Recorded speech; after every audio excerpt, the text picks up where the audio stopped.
का ऑपरेशन होता है तो पूरा आँख गायब हो जाता है। अब साल भर भी समय नहीं हुआ तो मालूम चला कि अब यहाँ पर किडनी गायब होने लगा। तो देश में कहीं भी ऐसा कोई मामला नहीं होता है, लेकिन जब आँख निकलेगा तो मुजफ्फरपुर में निकलेगा, किडनी निकलेगा तो मुजफ्फरपुर में निकलेगा, मानव कंकाल निकलेगा तो मुजफ्फरपुर में निकलेगा। मुझे यह है कि मुजफ्फरपुर ज़िले के सकरा थाना अंतर्गत एक गांव के एक महिला के किडनी निकालने की बात हमको विभिन्न समाचार पत्रों के माध्यम से ही हम 10 दिन से पढ़ रहे थे। हमको काफ़ी पीड़ा हुई कि भाई मुजफ्फरपुर में कभी आँख का ऑपरेशन होता है तो पूरा आँख गायब हो जाता है। अब साल भर भी समय नहीं हुआ तो मालूम चला कि अब यहाँ पर किडनी गायब होने लगा। तो यह सब काफ़ी मानवता को शर्मसार करने वाली बातें हैं। महिला गई अपना गर्भाशय का जो भी उसको प्रॉब्लम था उस प्रॉब्लम को सॉर्ट आउट कराने के लिए महिला के द्वारा संबंधित क्लिनिक को जो शुल्क होती है वह शुल्क भी दिया गया।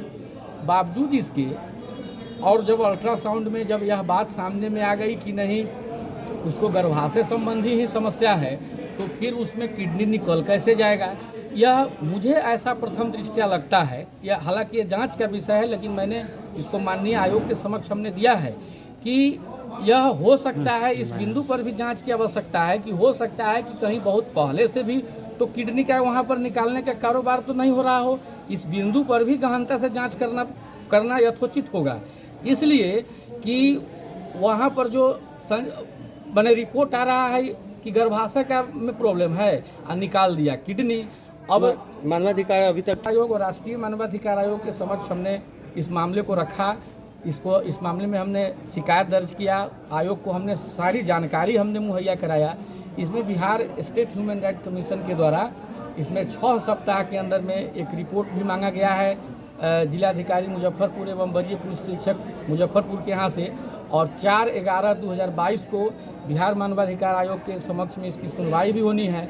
और हमने 4-5 बिंदुओं को माननीय आयोग को के समक्ष हमने दिया है, जिसमें एक बिंदु हमने ये भी दिया है कि मुजफ्फरपुर ज़िले के विभिन्न क्षेत्रों में जितने भी निजी क्लिनिक संचालित हो रहे हैं उन सारे निजी क्लिनिकों का निबंधन है कि नहीं, और सारे जो भी जो क्लिनिक हैं उन क्लिनिकों के संबंध में स्थानीय पीएससी को या स्थानीय जो प्रशासन है उस स्थानीय प्रशासन को इसकी जानकारी है कि नहीं, और जो इलीगल हैं उनके अगेंस्ट में ड्रास्टिक स्टेप जो है एडमिनिस्ट्रेशन लें, इसका हम लोग डिमांड किए हैं। और जो महिला पीड़ित है उस महिला की जो टोटल सरकारी खर्च पर इलाज हो, और उस महिला का अगर सरकार इसमें अगर अपना अगर हृदय को काफ़ी ऊंचा करके दिखलाए, काफ़ी विशाल करके दिखलाए, तो महिला को किडनी जो है ट्रांसप्लांटेशन का बिहार सरकार व्यवस्था भी करे।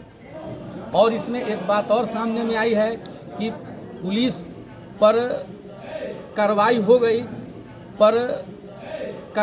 गई, लेकिन सवाल ये उठता है कि पीएससी पर कार्रवाई क्यों नहीं हुई।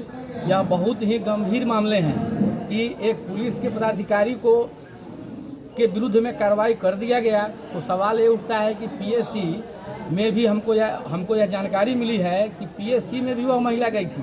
अब पीएससी के द्वारा ही उसको उस क्लिनिक में भेजा गया था, तो फिर पीएससी पर क्यों नहीं कार्रवाई होगा। जो पीएससी के प्रभारी हैं उन पर भी कार्रवाई होना चाहिए। अरे पुलिस पर मान लीजिए कि पुलिस पर आप कार्रवाई कर दिए तो उस पर पीएससी वाले पर कार्रवाई क्यों नहीं होगी। कार्रवाई सब पर होना चाहिए। जो इस बीच में जिन्होंने गलती किया है उस गलती का उनको सज़ा मिलना चाहिए। सवाल ये उठता है कि मानवता शर्मसार है।